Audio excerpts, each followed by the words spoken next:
Good morning, everyone. My name is Sean Virak. I am the commander of Post 6801 Brownsville, VFW. I'm glad you could come today. We have a special occasion today. We are going to be having a few speakers, and then we're going to be dedicating the memorial. So bear with us as we do this. Okay, Flagman, take your position.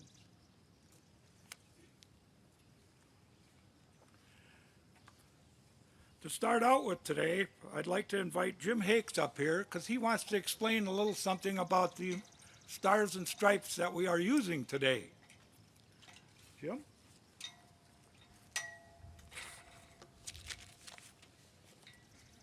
Good morning. My name is James A. Hakes, veteran, United States Navy.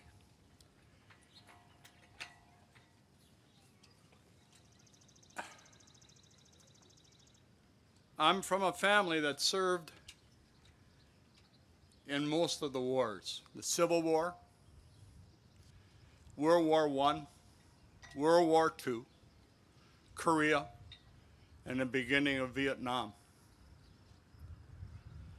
I'm the one that's left to tell of the honor that they served for their service. We all came home. We served. Today I have the privilege of raising an American flag over this wonderful memorial. This flag is flown over the United States Capitol in Washington, D.C. It was given in honor of Gerald Elvin Hakes, my father, United States Navy Service World War I battleship. It was given to my mom with a signed letter from John F. Kennedy. There were something about that war. There were 40 million people that died. 20 million were servicemen from here. 21 million came home injured. World War I. They don't teach this in schools. I know as vets, we all have stories. So I'm asking you to tell the stories and remember, to all veterans, today is your day. Thank you very much.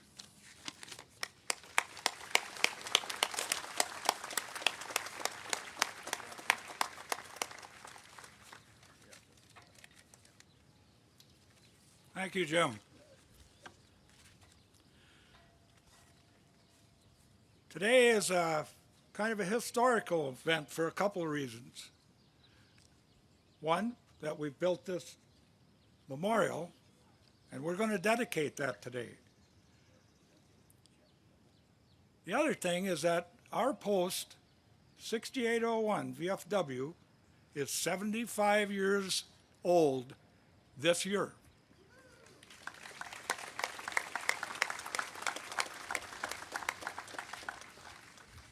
Thank you. Oops.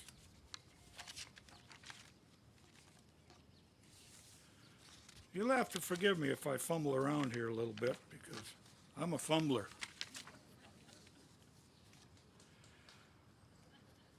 Today we have two special gentlemen and lady that we'd like to honor in a special way, I would say. Ron Lewandowski, Korean War vet, well decorated, combat vet, and Marlene Lewandowski.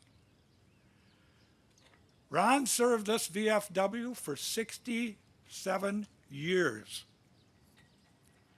Marlene served this VFW for 62.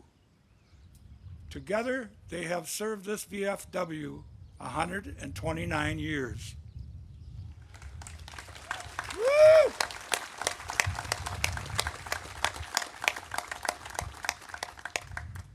The other gentleman, I don't know if I can't, if you're here or not. Richard Becker, are you out there? Oh, maybe not. Well, just goes to serve you. He'll be 100 years old in just a few months. And last year, he said this year, I'm sorry, he decided to let somebody else mow his lawn. So, having said that, we would like to raise these flags for their part of the memorial that we worked hard to bring today. So, gentlemen, please, if you would.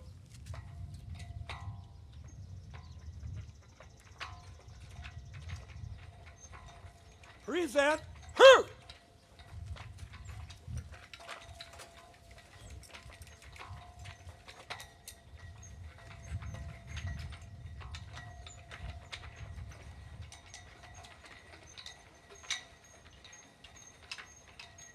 Oh, you got the crank.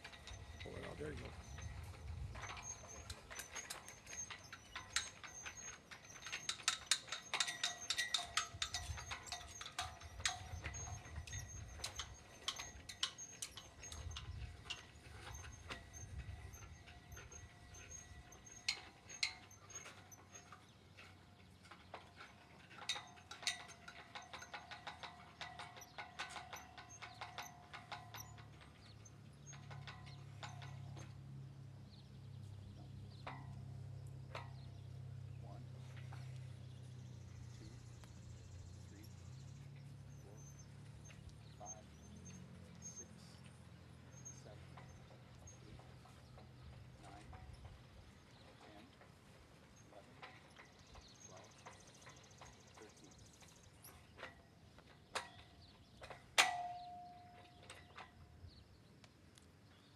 Order!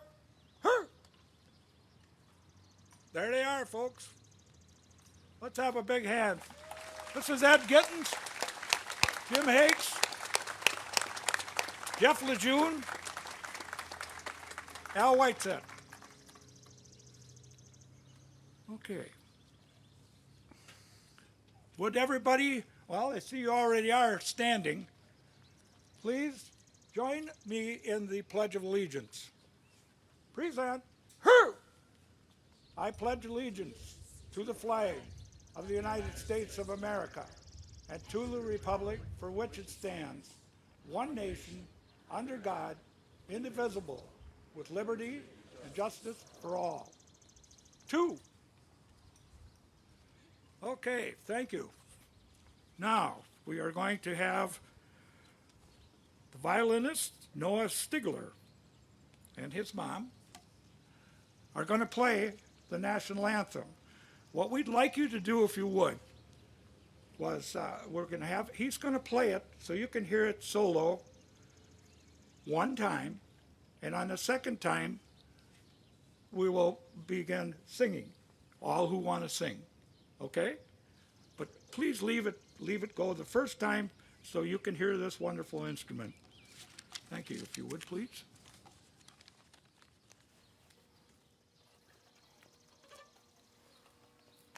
Down.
Wasn't that wonderful?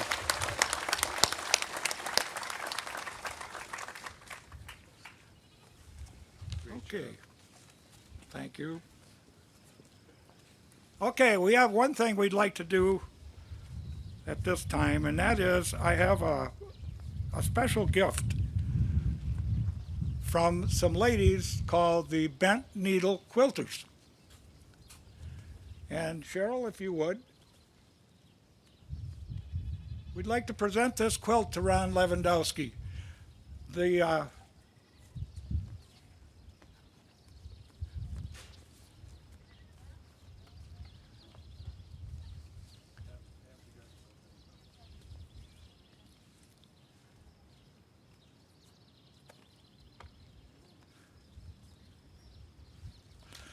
again, please.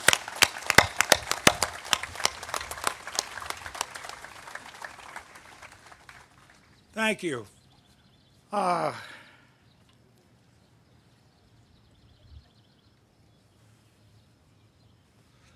we'd like to have the invocation by the chaplain, sir, Chuck Lampert.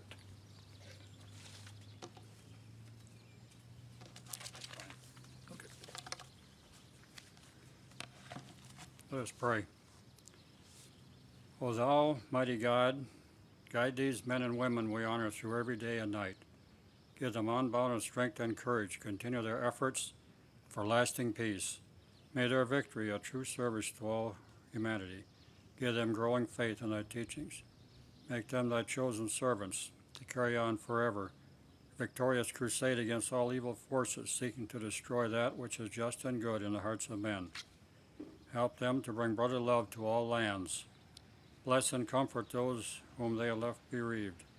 And finally, O God, help us to increase our spiritual unity and love for all. In reverent humility, we ask these blessings. Amen.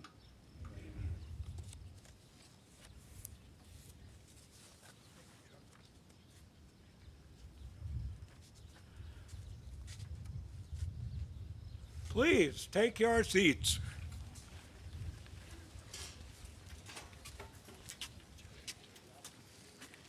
What a nice day. Couldn't ask for much better.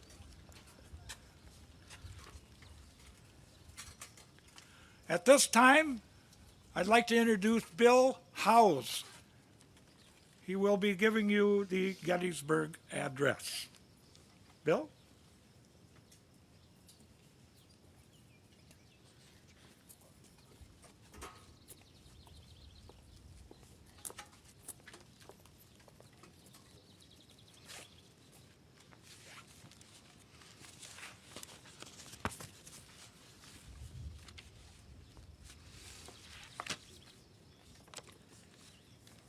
The dedication of the cemetery at Gettysburg, Pennsylvania. 77 years ago, our fathers brought forth to this continent a new nation, conceived in liberty and dedicated to the proposition that all men are created equal. Now we are engaged in a great civil war, testing whether that nation or any nation so conceived or so dedicated can long endure. We are met on a great battlefield of that war. We have come to dedicate a portion of that field as a final resting place for those who here gave their lives that that nation might live. It is altogether fitting and proper that we should do this. But in a larger sense, we cannot dedicate, we cannot consecrate, we cannot hallow this ground. The brave men, living and dead, who struggled here have consecrated it far beyond our poor power to add or detract. The world will little note nor long remember what we say here, but it can never forget what they did here. It is for us the living rather to be here dedicated to the unfinished work which they who fought here have thus far so nobly advanced. It is rather for us to be here dedicated to the great task remaining before us, that from these honored dead we take increased devotion to that cause for which they gave their last full measure of devotion. That we here highly resolve that these dead shall not have died in vain, that this nation under God shall have a new birth of freedom, and that government of the people, by the people, for the people, shall not perish from the earth. President Abraham Lincoln, November 19th, 1863.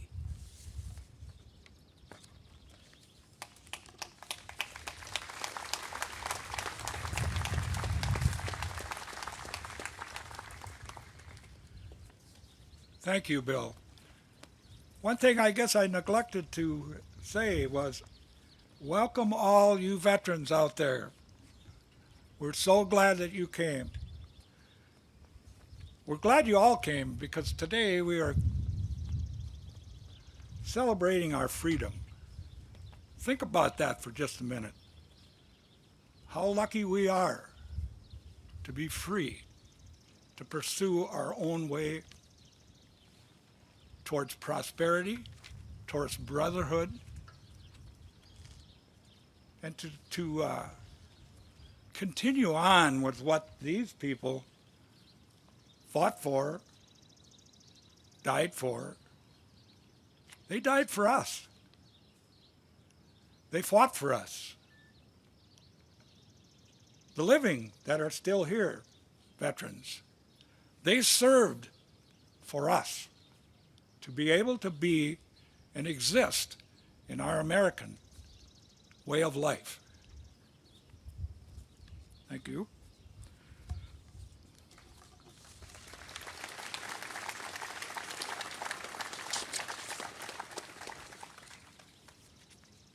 My next speaker is going to be Ed Gittens. I'm going to let him explain just exactly what he is about to share with you.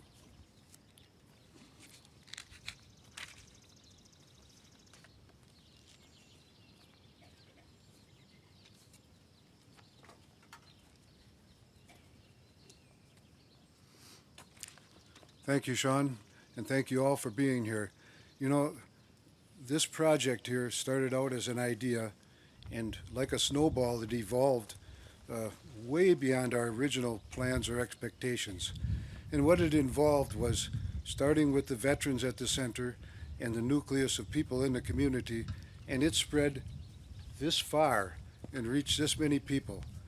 And that tells us how important that this here symbol of our appreciation and our dedication to those who do serve.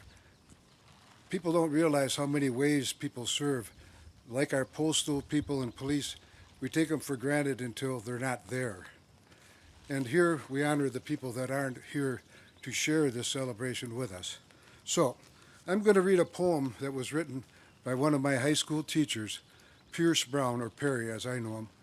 And he is a Korean War veteran, and he was my social studies teacher in high school. I graduated in 1968, and I remember him as a veteran kind of saying, hey, some of you guys are going to go. Well, none of us knew who was going to go then. It was a roulette wheel, as we all know, that grew up in that era. But we that were called, for the most part, served, and a number of us were lucky enough to come back, and of course some didn't. Perry Brown wrote a poem many years ago, and he hand-delivered the copies of this poem, which he hired somebody to do the manuscript by hand. And he wrote a poem called We Know Your Name. I'm going to recite that. But years ago, Perry went around to veterans that he was a teacher to and that he knew of from the community, and literally came to our homes and delivered a copy of this to us in appreciation for our service. He taught Vietnam veterans before they were Vietnam veterans, and he knew the legacy of the war and the way it unfolded. And he wrote this in appreciation. So I'm going to read that now. Perry couldn't come. He was either going to read it or have me read it and be here, but he broke his leg real badly less than a month ago, right after he had committed to doing this. So I'm going to be by proxy Perry Brown today, and here is his poem. We know your name. We know your name, and you are not to blame. If you are alone, it is okay. we remember all the same. In our eyes, you shine. Our respect you have earned. You are the heroes, like so many who did not return.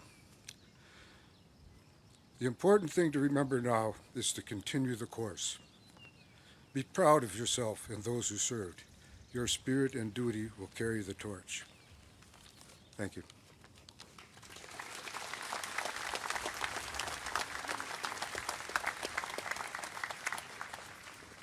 Thank you, Ed.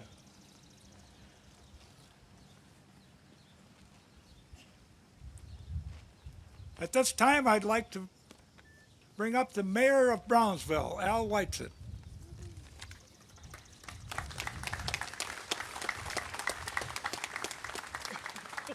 Just one minute. Well, as the mayor of Brownsville, I would like to welcome everyone here, and also as the chair of the Veterans Memorial Committee, I welcome you to this special Memorial Day and dedication ceremony. The dream started in 2018 during a Brownsville Veterans Foreign War Post-6801 meeting. Ed Gittens shared his dream of Brownsville having a memorial to honor all veterans, not just VFW members, but everyone who has served. The dream included honoring those who have gone before us and those who are still living to share their stories. Ed's dream took life as the whole Brownsville Post-6801 embraced the idea. That summer, realizing that the community needed to be involved, Post Commander Sean Virak shared the dream with the City Council as well as the Brownsville Lions Club. In the fall, locations were discussed, and the City Council approved building the memorial in the back of the parking lot on the east side of the community center. So that hill over there was actually the original site we were looking at. So once a location was determined, the actual memorial began to take shape as Ed, using his artistic skills, created a painting showing what the memorial and the surrounding environment might look like. Over the winter of 2018 and 19, while Ed was creating this masterpiece, a true community collaboration was shaping up. This memorial committee was established and included the mayor, a representation from the VFW Auxiliary, a city council member, Lions Club member, and veterans beyond the VFW. They began the new year with their famous pancake breakfast fundraisers, which included a bake sale. These went well until COVID-19 shut everything down in the spring of 2020. However, before that happened, T-shirts became another part of the fundraising, and many sold even during COVID. Anyone who has ever worked on a project of this size knows that there are always obstacles. By December of 2019, our committee was kind of stuck. We were just sort of spinning our wheels. In January of 2020, the question was posed by a community member, why don't we put the memorial in front of the community center? The team was re-energized and new ideas began to flow again. It was decided that Post Commander Sean Virak and myself would present the idea to the City Council. In February of 2020, the City Council approved the change of venue, and the committee was off and running again. In a few months' time, a new design drawn to fit the new site was created. Dana White from La Crosse Memorials patiently presented on numerous occasions, hauling in bricks and stones of various styles, colors, and materials. After a few months of no meetings, the committee picked up steam, and in August, the large memorial stones were ordered. River City Lawnscape was consigned to do the brick and block work. CR Masonry's bid for the concrete work was approved. The bricks were decided upon, and Ed once again worked his magic and created the reality of what the memorial would look like. Within a week's time, Ed's painting became the front of our brick order brochure. The brochures were printed, an online order was created, the brochures were mailed and delivered door to door, and an electronic brochure was posted on the Brownsville website. By the middle of September, the brick orders were rolling in. On Veterans Day, November 11th, 2020, the groundbreaking ceremony took place here with over 60 people attending. On December 1st, 2020, the first 195 brick orders were placed with lacrosse memorials. In January of 2021, the memorial bricks and large memorial stones were engraved. In February of 2021, the committee consigned flags and poles to do our flag poles, and Graph Electric was consigned to do the electrical and lighting. All of the players were officially in place. On Friday, April 23rd, 2021, construction began on the retaining walls in front of the community center. On Wednesday, May 5th, 2021, construction was started where the memorial is now standing. On Friday, May 28th, the final concrete was poured, that sidewalk just in front of the memorial. And actually, yesterday morning, Clint sealed the plaza around there. So that's how close we were cutting it to Memorial Day. As with any project, once you start, there's always something else that needs to be upgraded. The merry-go-round originally sat where the memorial is standing. The City Council, VFW, and Lions wanted to maintain something for the youth. Hence, while you're meditating on this great memorial, our children will have a place to enjoy the freedom that our veterans fought for. The merry-go-round was repaired, powder-coated, and a safety mat now protects our children during falls. Please be sure that you share your stories with our youth so that they learn to appreciate the meaning of this complex that will share old memories while creating new ones. And the merry-go-round isn't quite ready yet because we got to wait for the sod to get a little more rooted, but I'm thinking by the end of the week or first part of next week we'll be able to open it up for the kids. I know that I'd be remiss if I did not take a moment to thank the many general donations that came in from as far away as California, the support during all the fundraisers, the countless musicians who performed at fundraisers, the many families who are helping us to honor those who served by purchasing memorial bricks, the generous contributions in the donation jars at our local businesses, as well as the 4 little girls who set up a lemonade stand just across the street and gave all the proceeds to the memorial project. Give them a hand. They were great.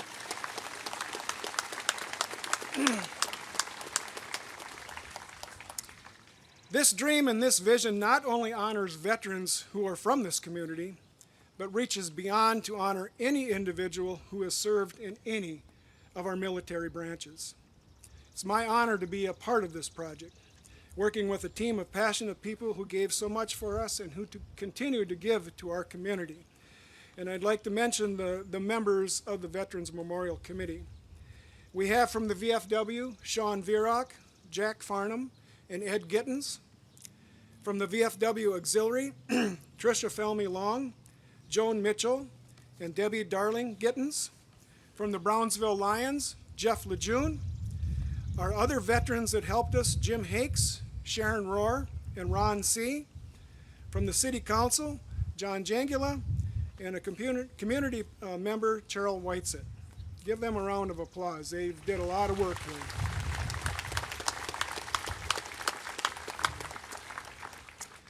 While never enough, there's only 5 words left to say. Thank you for your service. Thank you to the veterans. Thank you to the committee. And thank you for our community who has supported us so greatly during this project.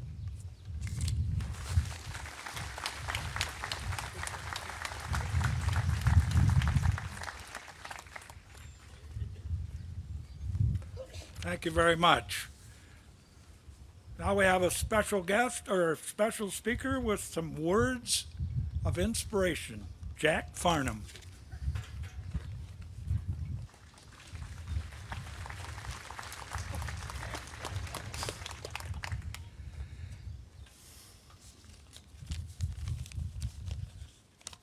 Ladies and gentlemen, this is what you've been waiting for. But before I start, I want to preface what you're going to hear. So I make myself so perfectly clear, my dear. The merry-go-round is the future. The sidewalk is the present. And this is the past. So we're talking about the past, present, and future. Because once upon a time, we all thought we had enough time. That's when we played on Future's merry-go-round, scraped our knees, bumped our heads, flew like the sorcerers, flew in Fantasia, like Dumbo did in Dumbo. We looked to the future and thought the time would be forever. They would last, so the future would just go on and on. For in the present you have something to say, but we are here today to honor those who rode the merry-go-round.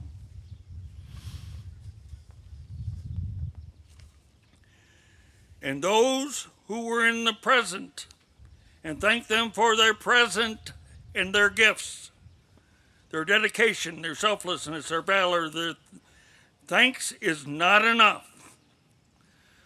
We have a future on the merry-go-round. We all have. But we are on solid ground until it's finally found. Those who dedicated their time with the ultimate sacrifice, they didn't ask. They just did.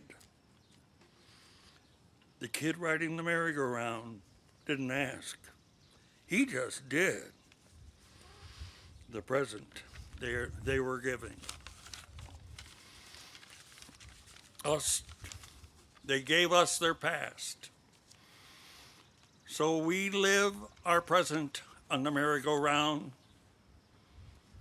of our future. Our speakers will speak of hope. They had it when they were young, riding the merry-go-round, scraping their knees, flew like the sorcerer flew, or like a B-52. Finally, they put themselves on solid ground, which is here, the present. The Memorial Day is the future, the dedication to the past, remembered forever until we become the past, for all of us will become the past. Just once upon a time, we all thought we had enough time. But thanks to the future and the present that the past fought for, and the ride in the merry-go-round, and now we belong to the past, not forgotten. Make it last. For our future will become the past, not forgotten, with no regret, until it's done.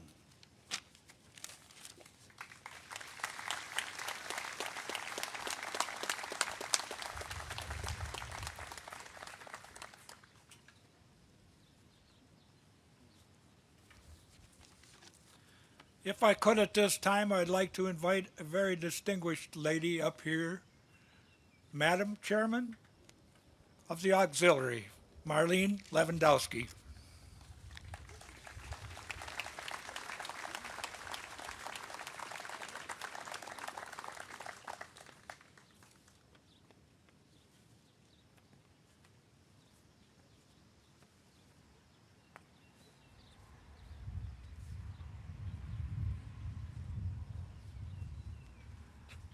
Them sailors got all the luck. Think about it. Who gets escorts like that to come up to us speak? First, I want to thank Nate and Matt, who are two Brownsville boys that are currently in service, and we really thank you for your service. And is there a Nolan roar in the audience anyplace? Do I see a hand up back there? Come forward, please.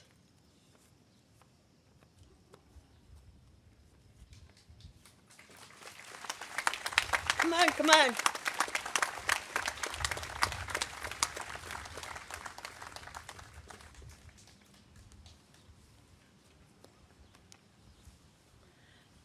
Nolan is presently in the military, and he just came back from Africa. And he is one of the auxiliary sends him cards at Christmas and whenever, and we always get an answer back from him. He is one special young guy. And so please give him a hand too. He said he would be here today, and you're here. Thank you very much. Thank you. Yep. He's got Brownsville roots too, so okay. Thank you. Yep. Thank you.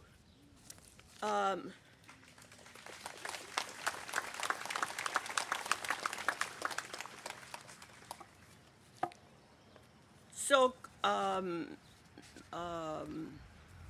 Sean was talking about the freedoms we have, and I have a couple things to read to you. But 75 years ago, when World War II ended in Europe, a young mother wrote a letter to her son. "My dear son," she began, "today is victory for our country. The Germans have surrendered. You don't know what that means, for you are only 4 years old. But it means freedom. Freedom for so many of all races and nationalities and faiths.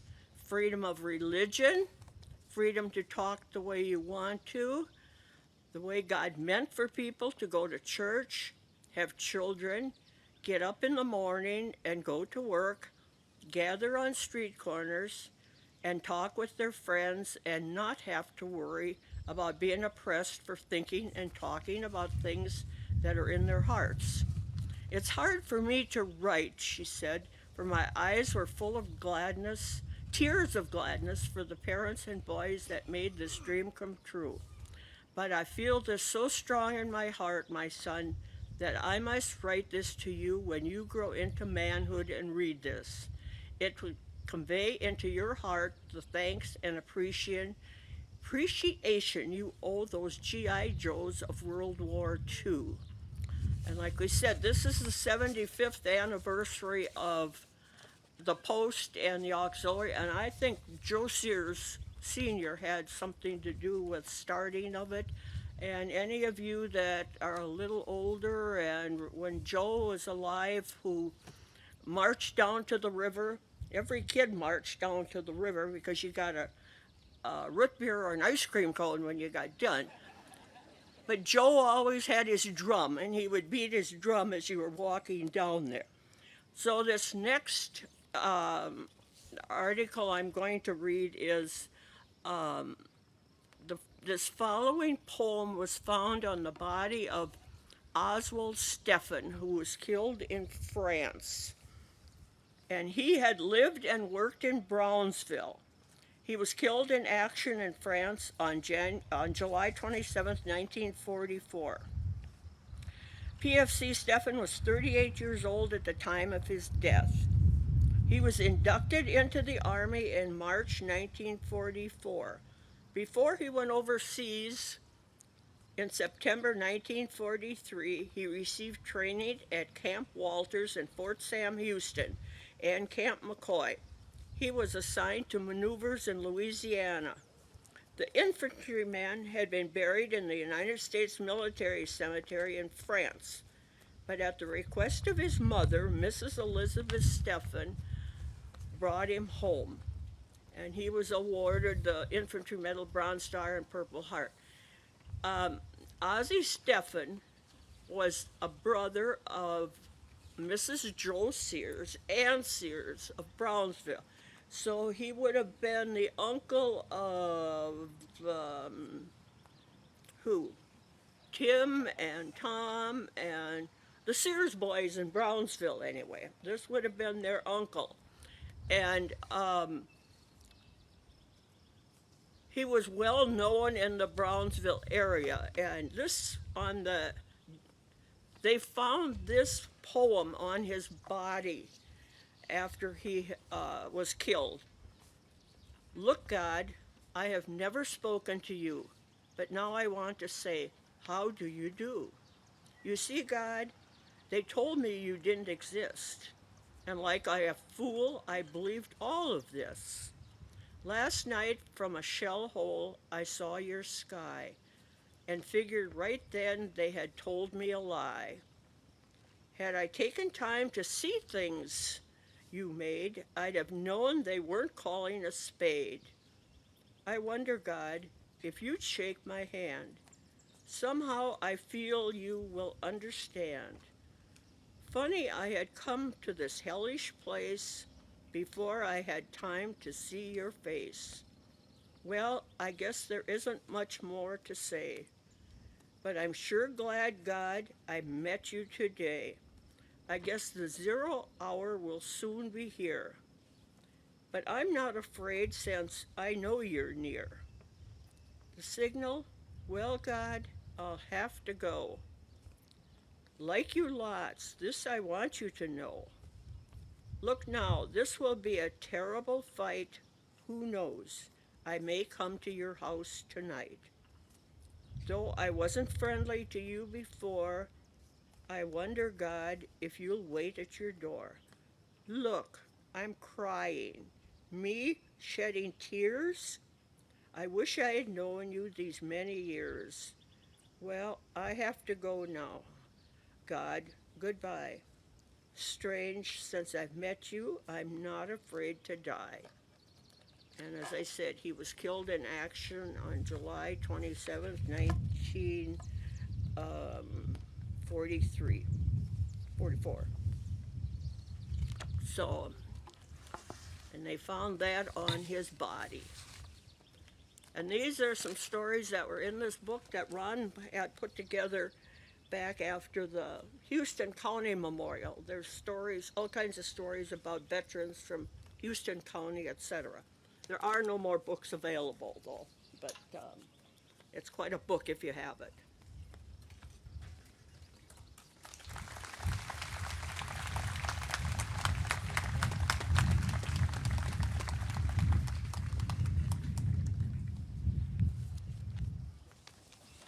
Thank you, Marlene.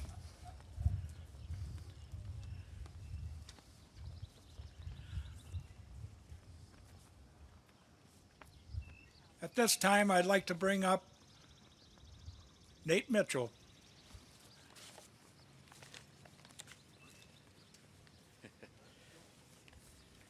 Good morning. Wow.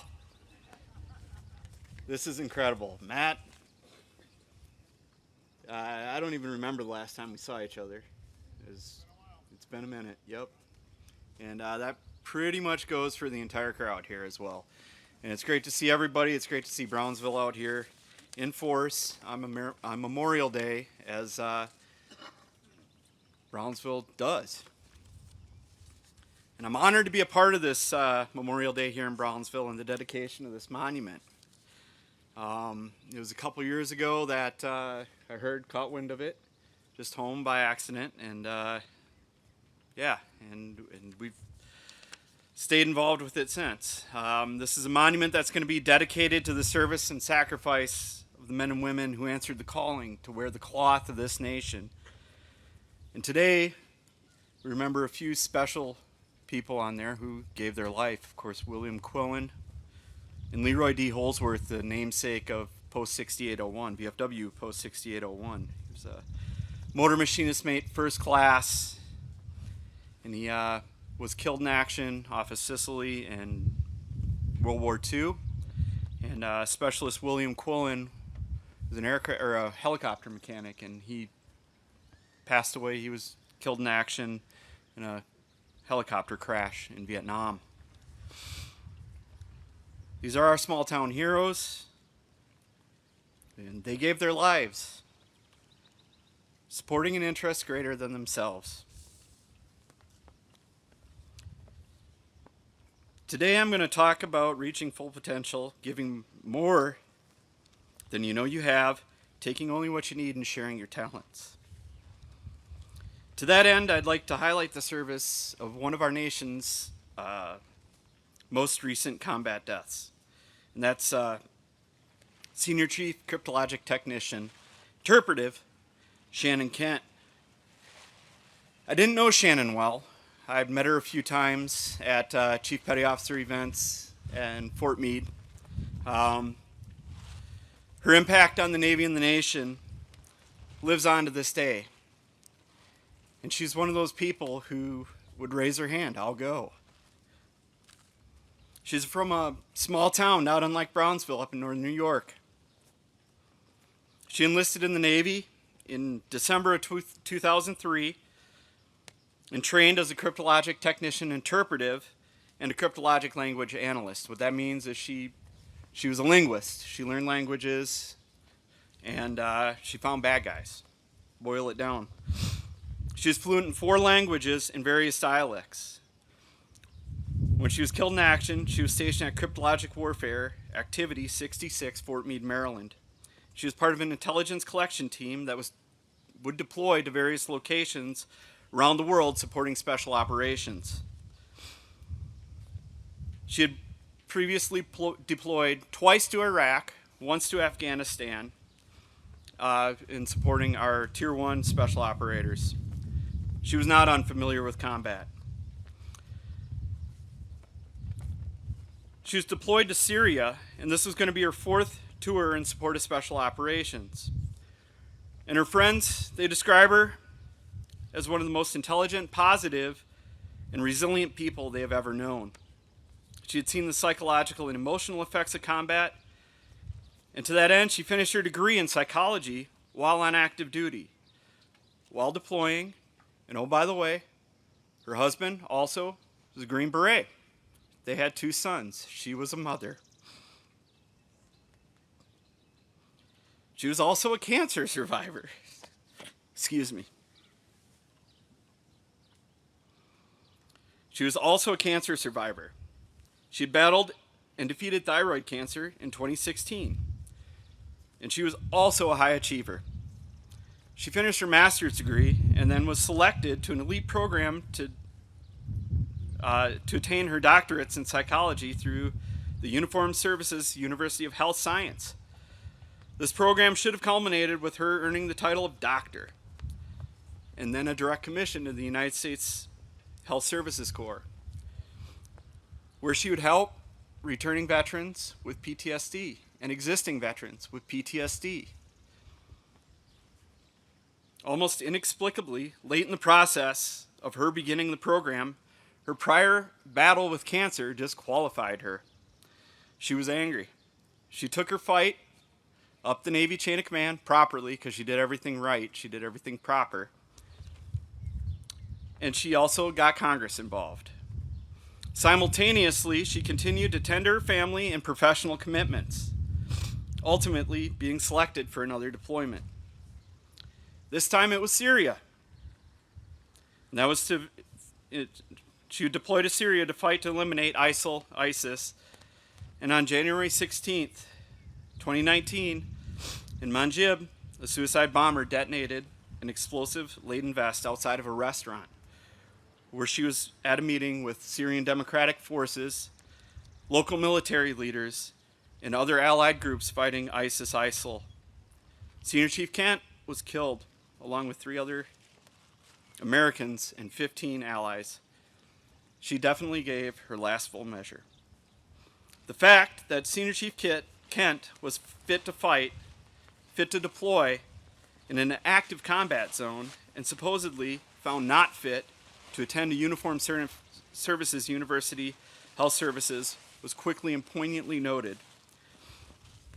After her death, Congress got Navy to change their policy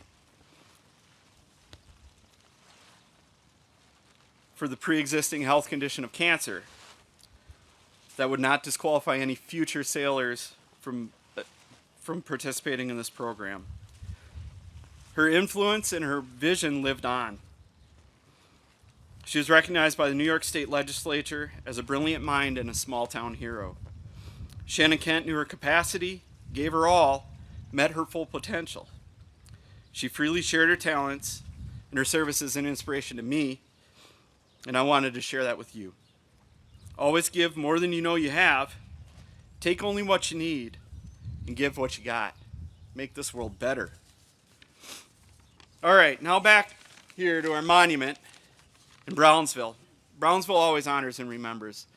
Best memories growing up are Memorial Day. The town looks great, always. Flags flying, people home. You get a good reunion. You get to see all your smiling faces, and that's always been a warm spot in my heart. The memories of the men and women of the VFW Auxiliary, and Brownsville coming together each year to ensure the veterans that have passed are never forgotten are, like I said, my best memories. Additionally, the service organizations and the people of Brownsville, you always come out and you continually work together to keep Brownsville a great town on the mighty Mississippi. And over 2 years ago, I was home for, I was closing on a house with my daughter, and there's a pancake breakfast, and came down, supported, and again, it's always great to come to Brownsville. And Ed Gittins shared his, where's that? Ed back there, yep, shared his artist rendition with us at that pancake breakfast, and I was like, boy, I'm on board. Couple years, 2 short years, and a few pancake breakfasts later, and this is a reality, and we'll get to see it here shortly. And as we say in the Navy, bravo Zulu, job well done. Way to go, Brownsville. All right, that's all I have for today, but I'm going to introduce our next speaker, a good friend of mine, Matt Woods. He's the 1987 Pinewood Derby champion here in Brownsville. Of course, Jeff Lejeune was our scoutmaster at that time. He graduated from La Crescent, sorry man. I graduated from La Crescent, but he was almost good enough to graduate from La Crescent. But graduated from Caledonia High School in 1995, enlisted in the United States Air Force, and has continually served on active duty since then. He's preparing to retire, give it up at the end of the year here, 26 years, and he attained the rank of Chief Master Sergeant. Now this is the pinnacle of the enlisted structure in the United States Air Force. It's no small measure. I know he played it down a lot, but he is the superintendent of the medical squadron up in Minneapolis. I have nothing else nice to say because he's a Packer fan. And we'll leave it at that. Ladies and gentlemen, Chief Master Sergeant Matthew Woods.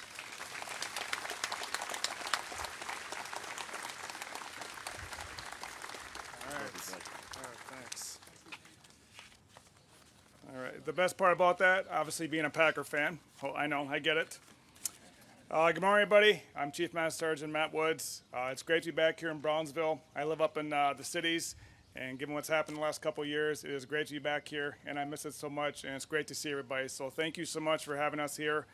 In particular, I'd like to say thank you to Joan Mitchell and Cheryl Whiteset. They reached out to me and asked if I'd speak today, so thank you so much. I really appreciate it, and I'm very honored to be here.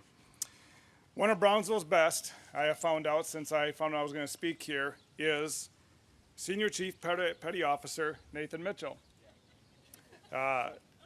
Growing up here in Brownsville, of course, everybody knew everybody. So my memories of Nate, where he had the driveway where they had 2 or 3 basketball hoops. They had the 10-foot one and then the short one, so we could always dunk on that one. I always thought that was pretty cool. And being a big sports guy, one thing that he did, he's a Detroit Tigers fan. And I was like, how is this guy a Tigers fan? But whatever, do your thing. And then also, too, growing up with Nate, he never had a bad thing to say about anybody, just the nicest kid ever, really enjoyable to be around. And I found out through his career that he has impacted a lot of sailors' lives, and we'll get to that a little bit later here. So, Senior Chief Mitchell, he joined the Navy in October 1997, and he was trained as a cryptological technician at Navy Training Center, Kauai Station in 1998, and he has served at various locations around the world. His duty locations are Fort Meade, Maryland, Naval Submarine Base, New London, Connecticut, Special Projects Operator, Bagram, Afghanistan on the USS Preble? Preble, okay. Canadian Forces Information Operations Group Headquarters, Ottawa, Ontario, Canada, and Special Projects Senior Enlisted Leader, Navy Information Operations Command, Woodbay Island, Washington, and that is his current assignment. All right. Senior Chief Mitchell is qualified in submarines, surface warfare, and information warfare. He is a graduate of the Middle Enlisted Cryptological Career Advancement Program. He is married to his wife, Jolene, and they have 4 daughters. Good Lord. Wow. At this time, with the help of his mom and his wife, I got some feedback from some of the sailors that Senior Chief Mitchell has served with. And at this time, I'd like to read you what they had to say about him. This is from a chief who was stationed with Nate up in Canada. He's a passionate leader that honors the past while embracing the future. He's honored countless veterans everywhere he served while exposing hundreds of sailors to the appreciation of honor flight.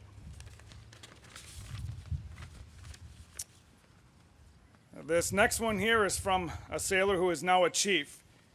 His wife puts in here, he just had a few things to say. Wow, he had a lot to say here. And I'm not making any of this up, so this is real. The first thing he says is, his exuberance in all things is dorky and contagious.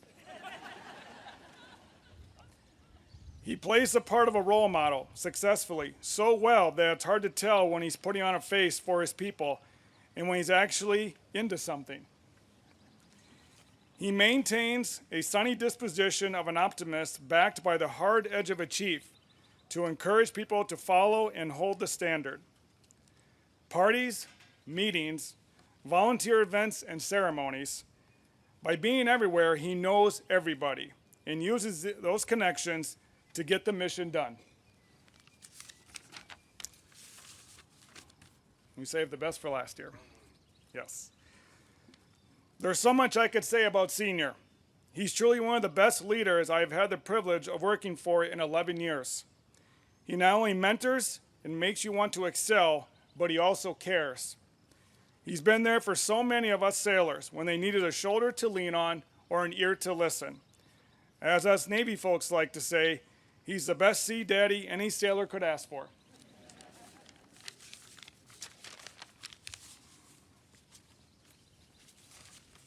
So with that, I think it's very evident the impact that Senior Chief Mitchell has had on other sailors, and you've made Brownsville very proud. Congratulations on your career up to this point. And how many years do you have left to serve here? How many more are you going to give? 2. I quit in 2. You quit in 2. All right. Well, obviously, we wish you the best of luck moving forward. And again, you've made Brownsville very proud. Again, thank you for letting me be here today. This is a great honor to be here. This is a great memorial to honor the past, the present, and the future. And again, great to be back in Brownsville. And thanks again for having me. Thank you.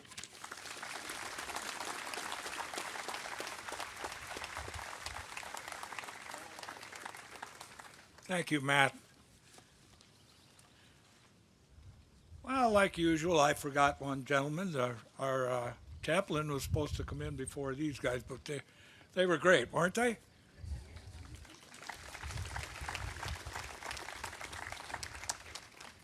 Okay, then I'd like to have the chaplain's comments at this time.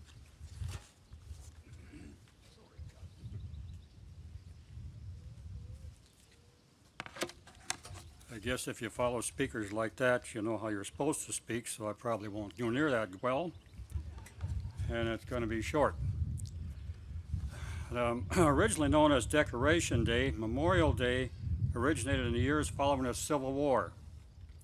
However, it did not become an official federal holiday until 1971. Memorial Day is not about us who are living.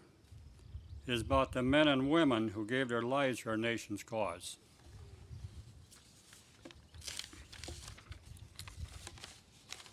Now I'm going to talk about who the VFW is, what we do a little bit. And I didn't write this, I got it off the internet. Makes it easy, so I just have to read it. The Veterans of Foreign Wars United States is a non-profit veteran service organization comprised of eligible veterans and military service members from the active Guard and Reserve forces. We trace our roots back to 1899, when veterans of the Spanish-American War and the Philippine insurrection founded local organizations to secure rights and benefits for their service. Many arrived home wounded or sick.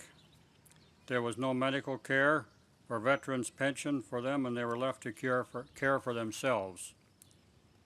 In their misery, some of these veterans banded together and formed organizations that would eventually band together and become known as the Veterans of Foreign Wars of the United States.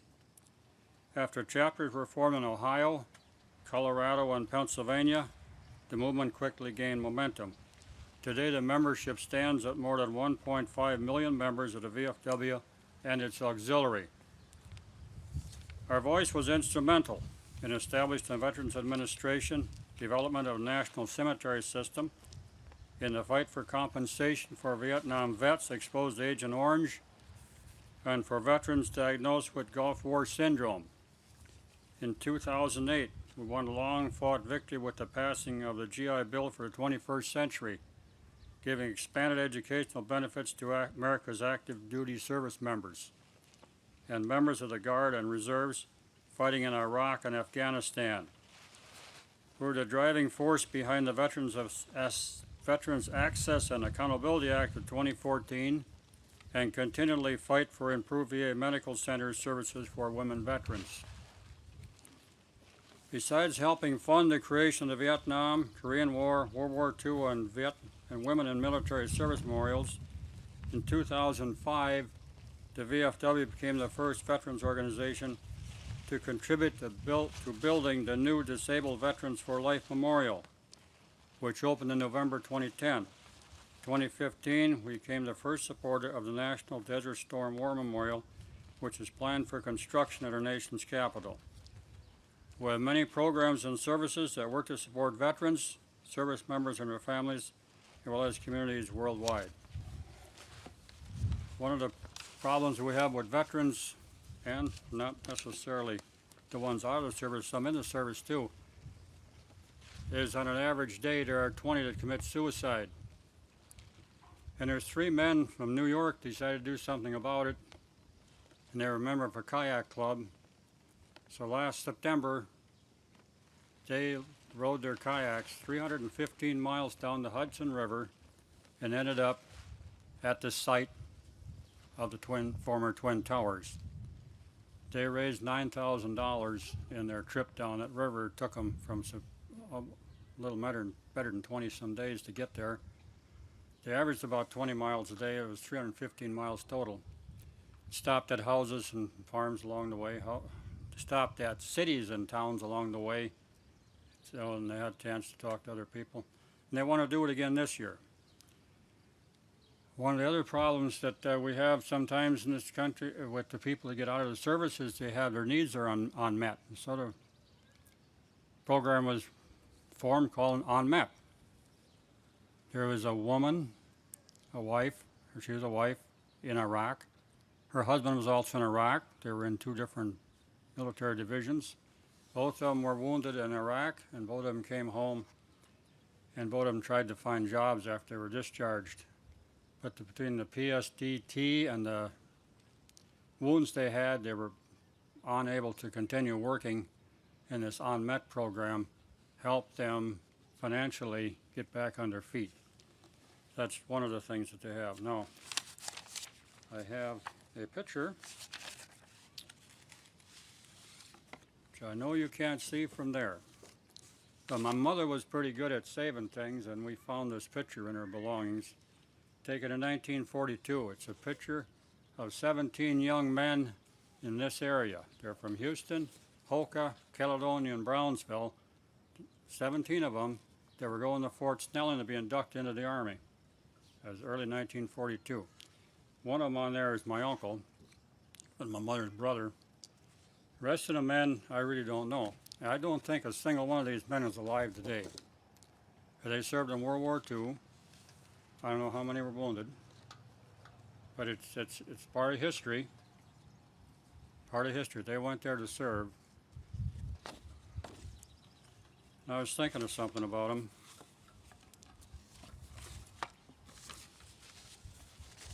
Those men went to service,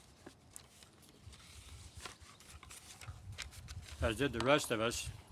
We're all taking an oath that we will support our country. Also, in part of that oath is that we will give us our life if it need be in support of the country. One thing I'm thinking about these guys and all other members of the military is every single one of them knew how to stand for the national anthem and salute the flag. Thank you.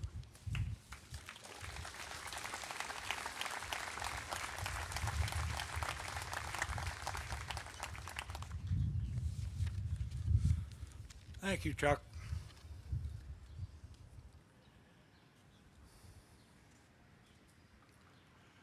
At this time, we'd like to dedicate this memorial.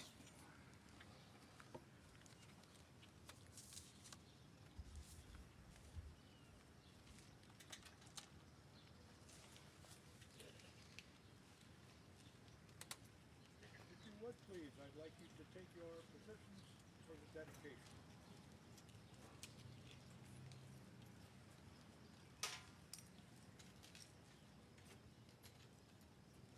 Yes. Yes.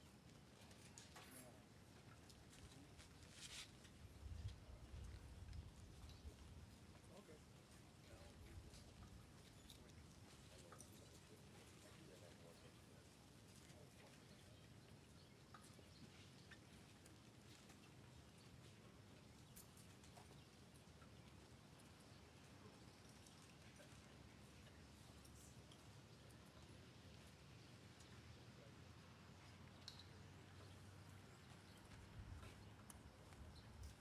Parade rest, gentlemen.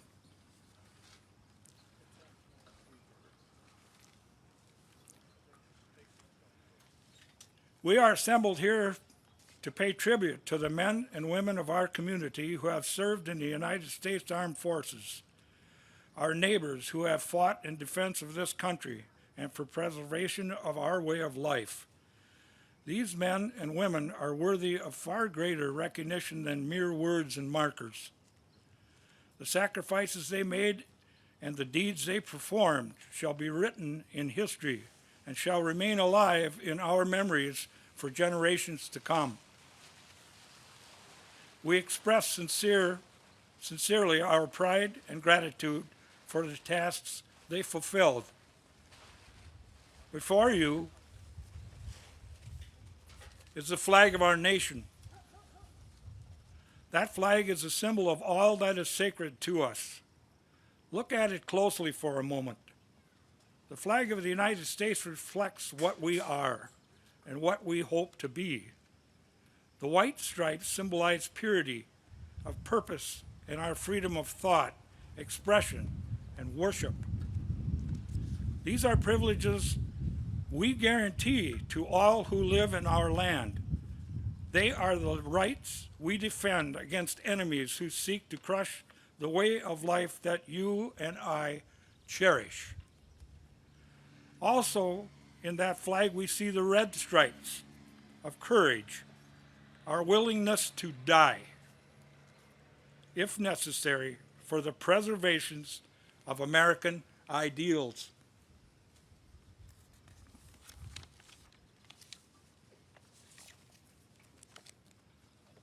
Then there is the blue of tranquility, upon which the stars of our states are united to hold intact all that is truly ours.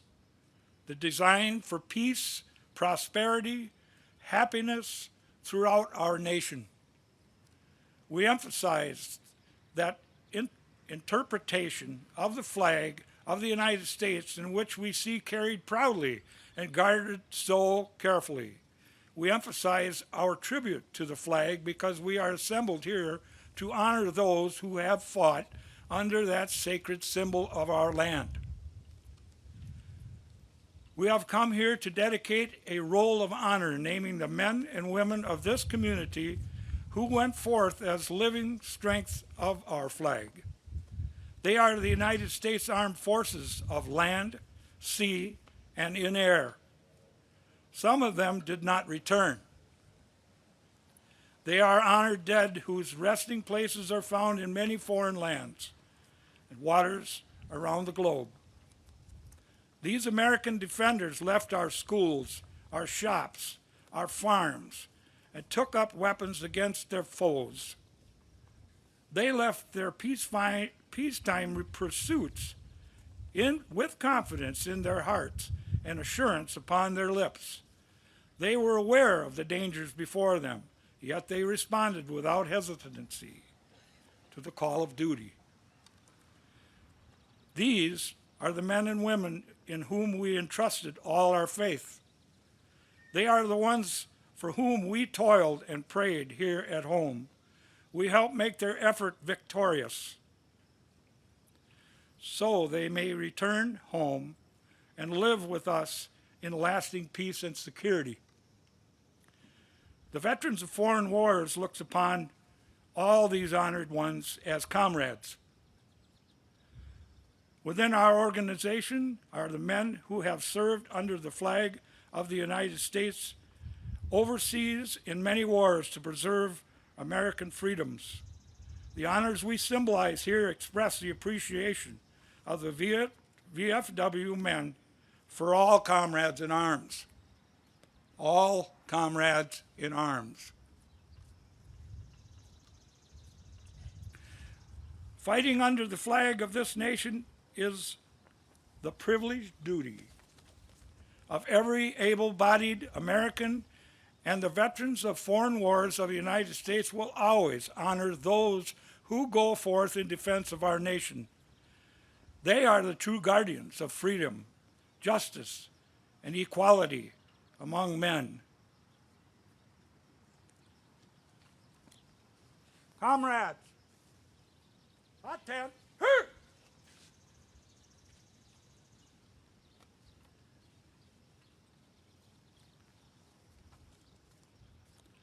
Before us are the names of men and women from our community who have served in the United States Armed Forces.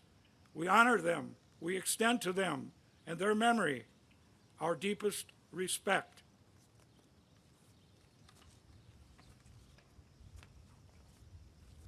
Prepare to unveil. I guess it was. Excuse me, they snuck in. Present. Here.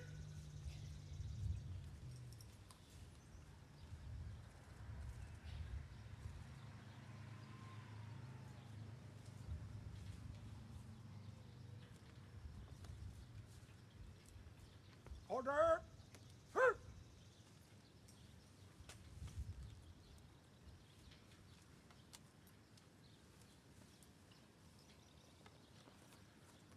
Comrade Chaplin, would you mind reading the divine blessing?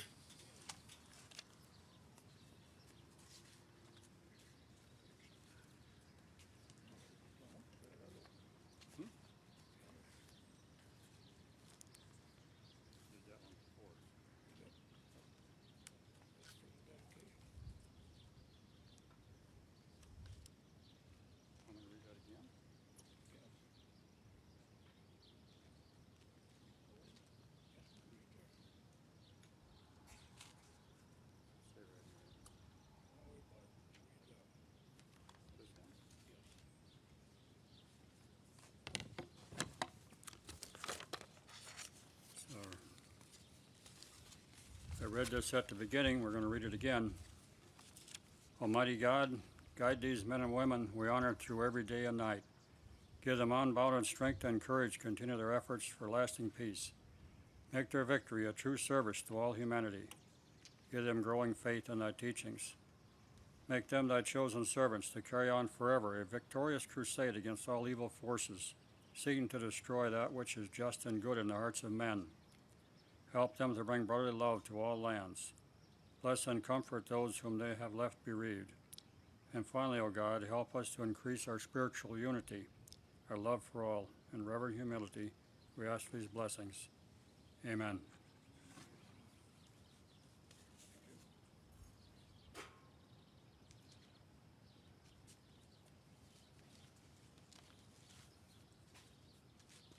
Comrades, present.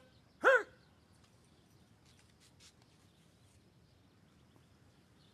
And now, in the name of Leroy D.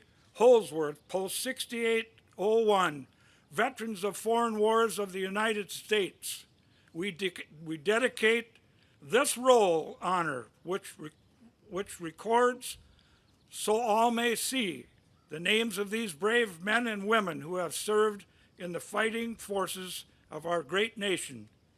May their noble deeds live forever.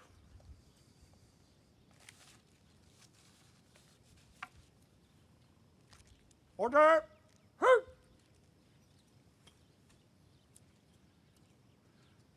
Okay.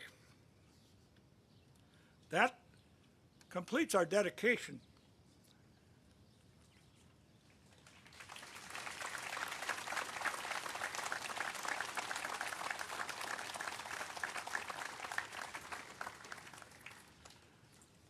We would really like to thank all participants and attendees for joining us today.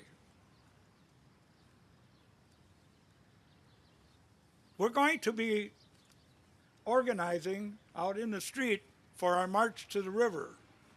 For those of you who aren't familiar, we march to the river and we dedicate for our soldiers or our sailors at sea. During that time, there will be a flag for children that we will hand out, and you will be able to keep those flags. We want to remind you, though, as children and parents, don't leave them laying around. Keep them in a sacred place or in a good solid place where they're not going to be on the floor or the ground.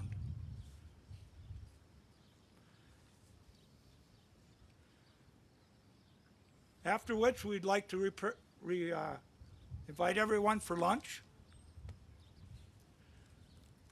And at this time, if I could, I'd like the firing squad to fall out.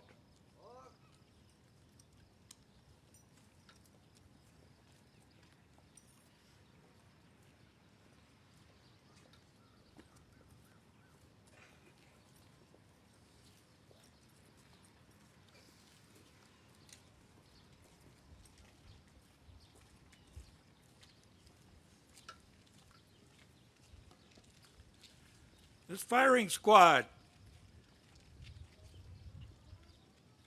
consists of our adjutant, Tom Frisbee, Service Officer Eugene Osborne, Junior Vice Commander-elect Greg Duffy, and Member Tim Klug. Also, we'd like to,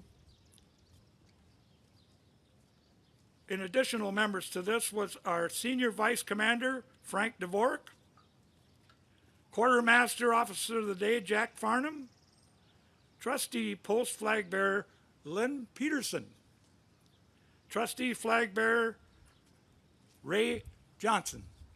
Gentlemen, proceed.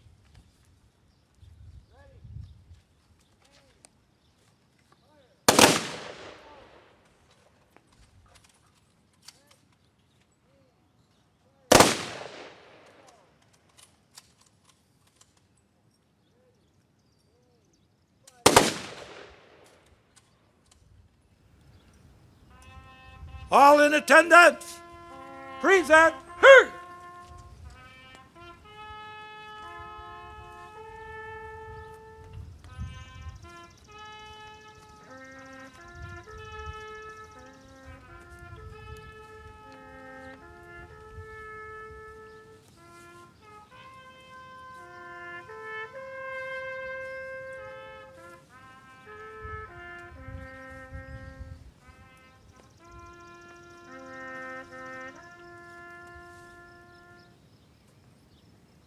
Order! Hey! Fall out. Thank you.